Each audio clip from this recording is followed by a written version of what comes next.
Hi, welcome back to another episode of Mallu in Japan.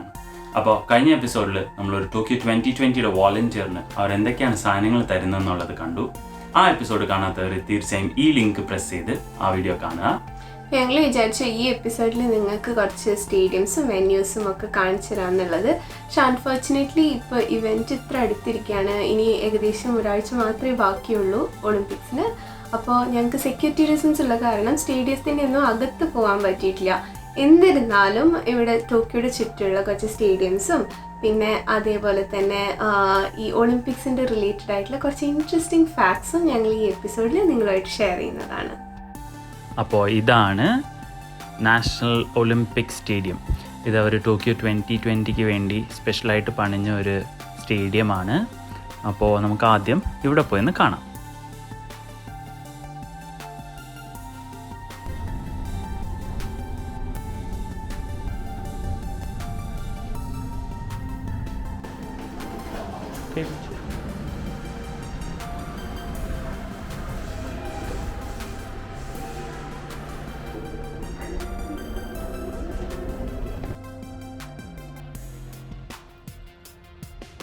അപ്പോൾ നമ്മളിപ്പോൾ Japan national സ്റ്റേഡിയത്തിൻ്റെ ഫ്രണ്ടിലാണ്.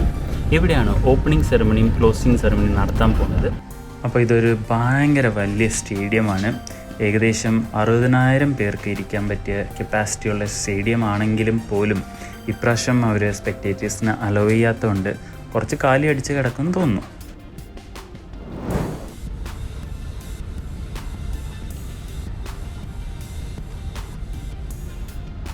അപ്പോൾ അതിൻ്റെ തൊട്ടടുത്ത് തന്നെ ഒരു ജപ്പാൻ്റെ ഒളിമ്പിക് റിങ്സ് വെച്ചിട്ടുണ്ട്. അപ്പോൾ അതിനാണ് എല്ലാവരും ലൈനിൽ നിന്ന് ഫോട്ടോ എടുത്തുകൊണ്ടിരിക്കുന്നത്. അതിൻ്റെ തൊട്ടടുത്തായിട്ട് തന്നെ നമുക്ക് ജപ്പാൻ നാഷണൽ ഒളിമ്പിക് മ്യൂസിയം ഉണ്ട്. അപ്പോൾ ഇവിടെ പോയാൽ നമുക്ക് ജപ്പാനിലെ പണ്ട് മുതലുള്ള ഒളിമ്പിക്കിൻ്റെ എല്ലാ ഹിസ്റ്ററിയും മനസ്സിലാവും. അപ്പോൾ നമ്മൾ ഇവിടെ കയറി ഒന്ന് നോക്കിയിട്ട് പോവാം.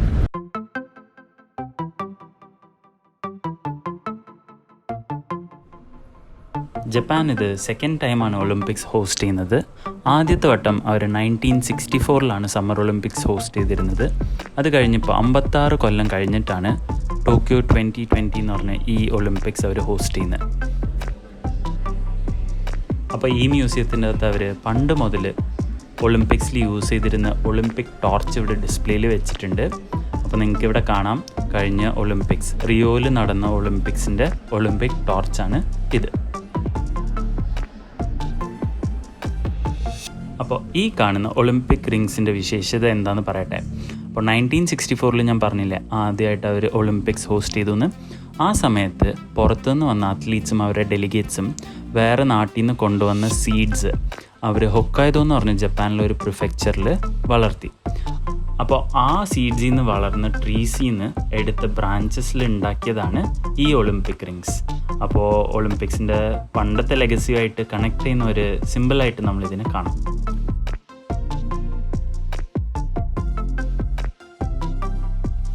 പിന്നെ ഈ മ്യൂസിയത്തിൻ്റെ അകത്തുള്ളത് ഒളിമ്പിക് സ്പോർട്സിനെ നമുക്ക് എക്സ്പീരിയൻസ് ചെയ്യാൻ പറ്റുന്ന ഒരു കോർണർ ഉണ്ട്.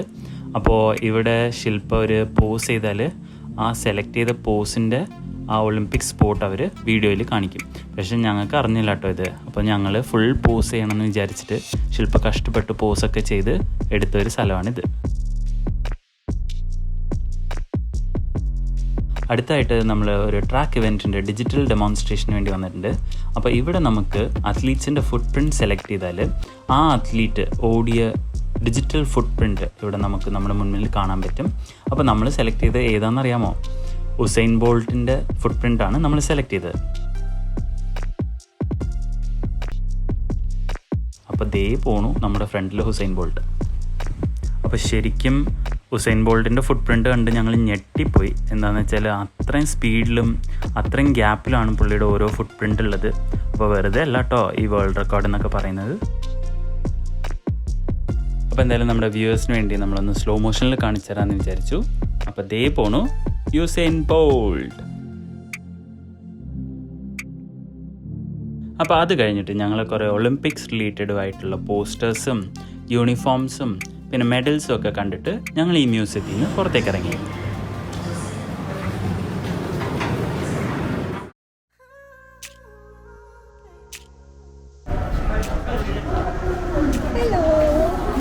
പരിചയപ്പെടുത്താൻ 2 ക്യാരക്ടേഴ്സ് ഇവിടെയുണ്ട്. സോ ഫസ്റ്റ് ആള് ഇതാണ്. ഇത് നമ്മുടെ ടോക്കിയോ 2020 ഒളിമ്പിക്സിൻ്റെ ഒഫീഷ്യൽ മാസ്കറ്റാണ്. പേര് മിറൈത്തോവ. നെക്സ്റ്റ് ക്യാരക്ടർ നമ്മുടെ ടോക്കിയോ 2020 പാരാലിമ്പിക്സിൻ്റെ മാസ്കറ്റാണ്. പേര് സുമേറ്റി.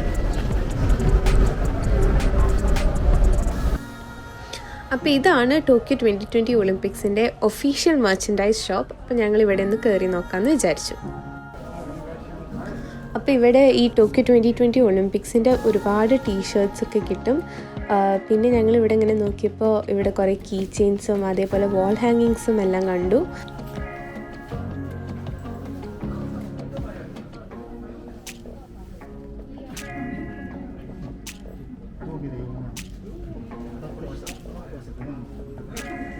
അതേപോലെ തന്നെ ഇവിടെ ഒരുപാട് കുക്കീസും കിട്ടും.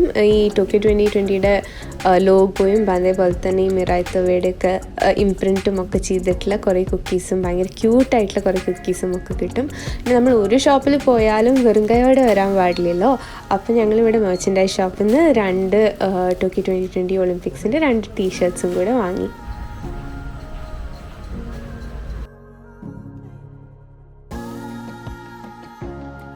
ഇപ്പോൾ ഞങ്ങൾ ടോക്കിയോ ഒളിമ്പിക് മ്യൂസിയത്തിന് മുന്നിലാണ്. ഇവിടെ ആക്ച്വലി ഈ ഒളിമ്പിക്സിൻ്റെ റിങ്സ് വെച്ചിട്ടുണ്ട്. പക്ഷെ ഇപ്പോൾ പാൻഡമിക് ആയ കാരണം നമുക്ക് എല്ലാവർക്കും കൂടെ അവിടെ പോകാനോ ഫോട്ടോ എടുക്കാനോ ഒന്നും പറ്റില്ല. അതുകൊണ്ട് ഇവിടെ ക്യൂ ഉണ്ട്.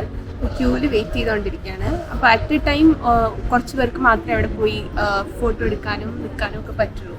ഞങ്ങളതിനെ വെയിറ്റ് ചെയ്തുകൊണ്ടിരിക്കുകയാണ് ഇപ്പോൾ.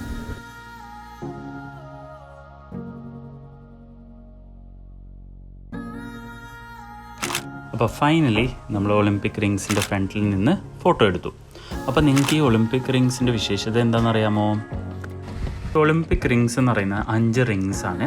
ഈ 5 റിങ്സ് എന്ന് പറയുന്നത് ഒളിമ്പ്യൻസ് വരുന്ന 5 കോണ്ടിനെൻസിനെയാണ് ഇത് ഡിനോട്ട് ചെയ്യുന്നത്.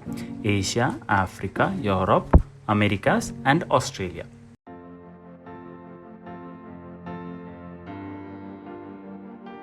അപ്പോൾ നമ്മൾ അടുത്ത് പോകുന്ന സ്ഥലമാണ് ഒദൈബ മറൈൻ പാർക്ക്. അപ്പോൾ ഇവിടെയാണ് മാരത്തോൺ സ്വിമ്മിങ്ങും ഒളിമ്പിക് ട്രയത്ലോണും അവർ ഹോസ്റ്റ് ചെയ്യുന്നത്. ഇത് നമുക്ക് വളരെ ഇഷ്ടപ്പെട്ട ഒരു ഡിസ്ട്രിക്റ്റാണ് ടോക്കിയോയിൽ. നമ്മൾ പണ്ട് താമസിച്ചിരുന്ന നെയ്ബർഹുഡും കൂടിയാണ്. ഇവിടെയും അവർ ഒളിമ്പിക് റിങ്സ് വെച്ചിട്ടുണ്ട്. പക്ഷേ ഇവിടെ അവർ വെച്ചിരിക്കുന്നത് വെള്ളത്തിൻ്റെ മുകളിലാണ്.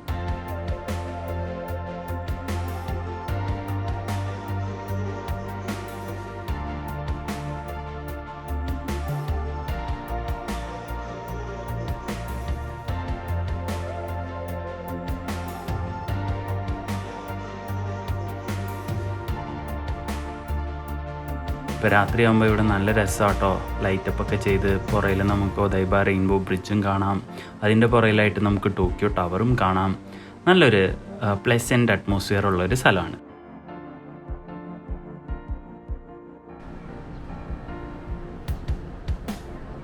അപ്പോൾ നമ്മളിപ്പോൾ പോയിക്കൊണ്ടിരിക്കുന്നത് ടോക്കിയോ ഒളിമ്പിക് വില്ലേജ് കാണാനായിട്ടാണ്.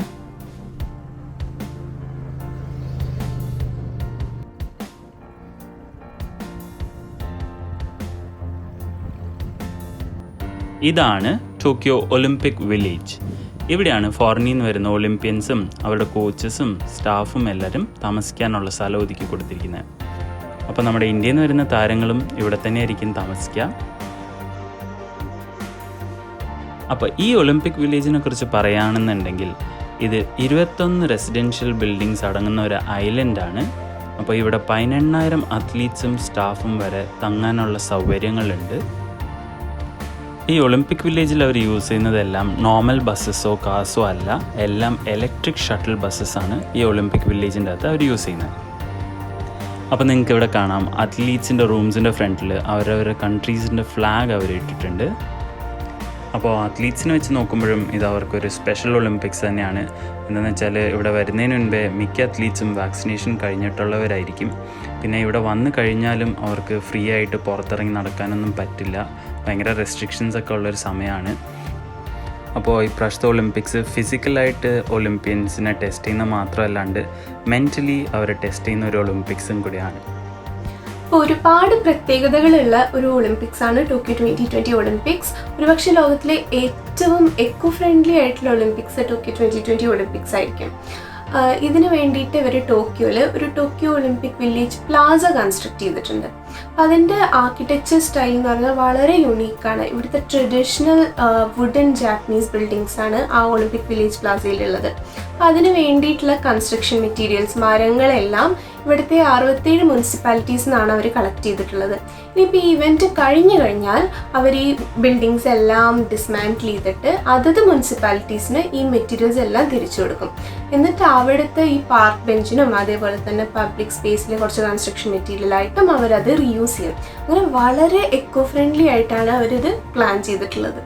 അപ്പോൾ ഈ ടോക്കിയോ 2020യുടെ മെഡൽസിൻ്റെ കാര്യം പറയണമെന്നുണ്ടെങ്കിൽ ഇത് യൂസ് ചെയ്ത സ്മാർട്ട് ഫോൺസും PCCന്നും അവർ സ്ക്രാപ്പ് ചെയ്തെടുത്ത് മെറ്റൽസ് വെച്ച് ഉണ്ടാക്കിയ മെഡൽസ് ആണ്. അപ്പോൾ എല്ലാം കൊണ്ടും ഈ ടോക്കിയോ 2020 എന്ന് പറയുന്നത് ഒരു ഗ്രീൻ ഒളിമ്പിക്സ് തന്നെയാണ്. അപ്പോൾ നമ്മുടെ ഫൈനൽ സ്പോട്ടാണ് ടോക്കിയോ അക്വാറ്റിക് സെൻറ്റർ. അപ്പോൾ ഇവിടെയാണ് ടോക്കിയോ അക്വാറ്റിക്സ്, അതായത് സ്വിമ്മിങ്, ഡൈവിങ്, പിന്നെ സിങ്ക്രണൈസ്ഡ് സ്വിമ്മിങ്, അങ്ങനെ പല സ്വിമ്മിങ് റിലേറ്റഡ് ആയിട്ടുള്ള ആക്ടിവിറ്റീസ് അവർ ഹോസ്റ്റ് ചെയ്യുന്നത് ഇവിടെയാണ്. അപ്പോൾ ഈ ബിൽഡിങ് വളരെ സ്പെഷ്യൽ കൺസ്ട്രക്ഷൻ മെത്തേഡിലാണ് അവർ കൺസ്ട്രക്ട് ചെയ്തിട്ടുള്ളത്. നിങ്ങൾക്കിവിടെ കാണാം, ഇതിൻ്റെ റൂഫ് എന്ന് പറയുന്നത് 7000 ടൺ വെയിറ്റ് ഉള്ളൊരു റൂഫാണ്. അതാണ് അവർ ആദ്യം പണിഞ്ഞത്. പിന്നെ അവർ സപ്പോർട്ടിങ് പില്ലേഴ്സായ 4 കോർണർ പില്ലേഴ്സിലാണ് ഇതിനങ്ങ് കെട്ടിപ്പൊക്കിയത്. അപ്പോൾ നിങ്ങൾക്ക് അകത്ത് പോയാൽ ഒരു തൂണ് പോലും കാണാനുണ്ടാവില്ല. അതായത് സ്പെക്ടേറ്റേഴ്സിന് കംപ്ലീറ്റ് വ്യൂ ഉള്ള ഒരു സ്ട്രക്ചറായിട്ടാണ് ഇതവർ പണിഞ്ഞിരിക്കുന്നത്. അപ്പോൾ ഈ ഒളിമ്പിക് വിശേഷങ്ങളെല്ലാം നിങ്ങൾക്ക് ഇഷ്ടമായെന്ന് ഞങ്ങൾ വിചാരിക്കുന്നു. നിങ്ങൾക്ക് ഞങ്ങളുടെ വീഡിയോസ് ഇഷ്ടമായെന്നുണ്ടെങ്കിൽ തീർച്ചയായും ഞങ്ങളുടെ ചാനൽ സബ്സ്ക്രൈബ് ചെയ്യുക. ഇനി അടുത്തൊരു എപ്പിസോഡിൽ നിങ്ങളെ കാണുന്നത് വരെ it's over and out from Tokyo.